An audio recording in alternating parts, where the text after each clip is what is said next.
जय माता दी, नमस्कार, सुस्वागतम। कैसे हैं आप सब। महाशिवरात्रि आ रही है। वैसे तो शिवरात्रि हर महीने आती है, लेकिन फागुन मास पे जो महाशिवरात्रि का जो ये पर्व है, ये बहुत ही बड़ा मनाया जाता है। हर शिव मंदिर में भक्तों की आपको बहुत ही ज़्यादा भीड़ देखने को मिलती होगी। जहाँ मैं आज खड़ी हूँ, इस मंदिर में भी अगर आप शिवरात्रि पे देखेंगे तो हजारों भक्तों की भीड़ यहाँ पे होती है। सांस लेने की भी जगह नहीं होती। क्यों ना हो, क्योंकि भगवान भोलेनाथ को प्रसन्न करना हमारे शास्त्रों में भी बहुत ही सरल बताया गया है, यानी कि बहुत ही आसान है भोलेनाथ को प्रसन्न करना। थोड़े से चढ़ावे से ही वो खुश हो जाते हैं। मन में श्रद्धा हो और ऐसी चीज़ चढ़ाओ जो उन्हें प्रिय हो, और ऐसी इस्तेमाल ना करो जो उन पे ना चढ़ाई जाए, तो भगवान भोलेनाथ आपकी हर मनोकामना पूरी करते ही करते हैं। तो कुछ ऐसी ही चीज़ें लेकर आज मैं आपको बताऊंगी। फूल और पत्तियों का एक विशेष महत्व होता है इस महाशिवरात्रि पर चढ़ाने का। तो वो कौन से फूल और पत्तियां हैं जिनको अगर हम चढ़ाते हैं भगवान भोलेनाथ पर, तो इसका एक अलग ही प्रभाव आता है आपके जीवन में। आपकी लाइफ में जो चेंजेस आते हैं वो एक अलग ही चेंजेस आते हैं, जिनका आपको असर देखने को मिलेगा अगर आप ये सारी चीज़ करते हैं तो। जैसे भांग धतूरा भोलेनाथ पर चढ़ाया जाता है, ये तो आप सभी जानते हैं, लेकिन इससे भी अलग वो कौन सी चीज़ें हैं जो भोलेनाथ पर चढ़ाई जाएं तो वो आपकी ऐसी मनोकामना पूरी करेंगे जो शायद आपके किसी और उपाय करने से ना हुई हो। क्यों? क्योंकि इस महाशिवरात्रि को जो फागुन मास में आती है, इसको एक बहुत ही स्पेशल बताया गया, और ये स्पेशल होती भी है क्योंकि इस पर अगर आपने भोलेनाथ को प्रसन्न कर लिया ना, तो आपके बल्ले बल्ले है, आपके वारे न्यारे हैं। आपकी मनोकामना पूरी करने से कोई नहीं रोक सकता। तो आइए बात करते हैं उसी विषय पे कि हमें कौन सा फूल चढ़ाना चाहिए और कौन सा नहीं चढ़ाना चाहिए। सबसे पहले बात करते हैं शमी के फूल की। शमी का एक फूल होता है, क्योंकि शमी का पौधा भगवान शिव को बहुत प्रिय है।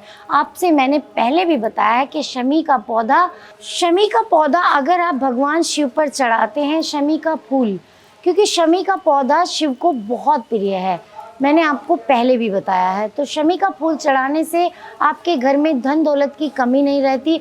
आप पे कोई मुसीबत आ जाती है तो वो आपकी दूर होती है। तो ये फूल आपको भगवान शिव पर महाशिवरात्रि के दिन ज़रूर चढ़ाना चाहिए। अगर आप अविवाहित हैं और किसी जीवन साथी की तलाश में हैं, तो आपको क्या करना है? आपको करना है कि भगवान शिव को जो प्रिय बेला के फूल होते हैं वो आप अर्पण करें। आपने देखा होगा बेला होती है एक प्रिया बेला, उसके फूल आप भगवान शिव पर चढ़ाएं, तो इससे जो आपको जीवन साथी नहीं मिल रहा था वो जीवन साथी मिलने लगेगा। अब बात करते हैं हम बात कर रहे हैं कि आपको क्या चढ़ाना चाहिए, कौन सा फूल और पत्ती चढ़ाने से भगवान शिव खुश होते हैं। अलसी के फूल अगर आपने नहीं देखे तो अलसी के फूल होते हैं, उनको चढ़ाने का भी भोलेनाथ पर विशेष महत्व है। शास्त्रों के अनुसार ऐसा बताया कि अगर इस फूल को शिव पर अर्पित करने से आपके जो पुराने पाप हैं वो बहुत हद तक दूर होते हैं। यानी कुछ आपसे जाने अनजाने में कोई गलती हुई है तो वो भी आपकी भोलेनाथ माफ़ कर देंगे। जो अलसी होती है उसके फूल आप भगवान भोलेनाथ पर शिवरात्रि के दिन ज़रूर चढ़ाएं।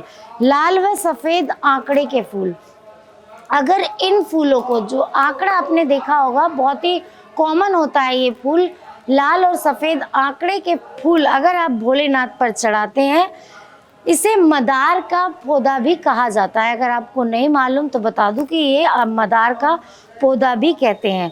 तो इसको चढ़ाने से आपको मोक्ष की प्राप्ति होती है। देखो कितनी छोटी सी चीज़ है, और भगवान अगर भोलेनाथ पे आप चढ़ाते हैं तो मोक्ष बहुत बड़ी बात है। आपको पॉजिटिविटी मिलती है, आप अपने जीवन के बारे में सकारात्मक सोच उत्पन्न करते हैं, जिससे आप ध्यान करेंगे, योग करेंगे, आपको मोक्ष की प्राप्ति होती है अगर ये आप लाल और सफ़ेद आंकड़े के फूल शिवरात्रि पर चढ़ाते हैं तो।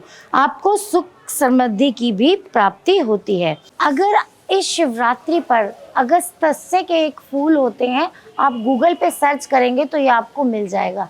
इसके फूल अगर आप चढ़ाते हैं तो आपको जीवन में मान सम्मान, गवर्नमेंट से रिलेटेड कोई वर्क, आपकी वृद्धि, जो आपको मान सम्मान नहीं मिल रहा सोसाइटी में, कोई आपकी बात नहीं सुनता, तो वो आपको मिलने लगेगा। इसी पुष्प के पौधे के नीचे अगस्त्य ऋषि ने बैठकर पूजा की थी, इसीलिए इन्हें अगस्त्य के फूल कहा जाता है। अगर आपको नहीं पता तो आप ये गूगल पर सर्च कर सकते हैं या मुझे भी कॉल करके आप पूछ सकते हैं। लेकिन अगर आप इसे चढ़ाते हैं तो आपकी मनोकामना तो पूरी होगी ही, लेकिन जो सोसाइटी में मान सम्मान, आपके गवर्नमेंट से रिलेटेड वर्क इससे बनने लगेंगे, क्योंकि शिवरात्रि पर किया गया कोई भी उपाय आपका बेकार नहीं जाता।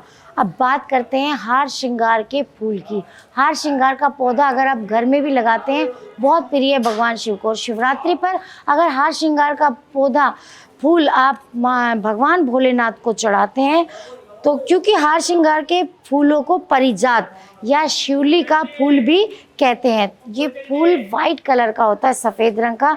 इसमें एक नारंगी रंग की डंडी होती है। रात को खिलने वाले फूल महादेव को अर्पित करने से जो आप लोग हैं वो आपके सुखों में वृद्धि होगी, अगर आप ये हार श्रृंगार का फूल भगवान शिव पर चढ़ाते हैं। बात करते हैं धतूरे की। आप सभी ये तो जानते ही होंगे कि धतूरा भगवान शिव को बहुत प्रिय है। इसके फल या फूल ये शिव पर विशेष रूप से चढ़ाया जाता है, तो धतूरे के फूल के साथ भगवान शिव को धतूरा भी चढ़ाया जाता है। तो शिवरात्रि पर धतूरे के फूल भगवान शिव पर चढ़ाने से भगवान आपको जल्दी ही संतान सुख की प्राप्ति देते हैं। ये बहुत से लोग जानते हैं, क्योंकि ज़्यादातर लोग भगवान शिव पर भांग और धतूरा ज़रूर चढ़ाते हैं। ये भी आप लोगों को चढ़ाना चाहिए। इससे अगर आपकी संतान नहीं हो रही या उसमें कोई विलम्ब हो रहा है, देरी हो रही है, तो वो आपको जल्दी ही शुभ समाचार उसका मिलेगा। अगर आपके दुख दरिद्रता आ गई है, आपको दुख दरिद्रता दूर करनी है, तो आपको शिवरात्रि पर जूही के फूल चढ़ाने चाहिए।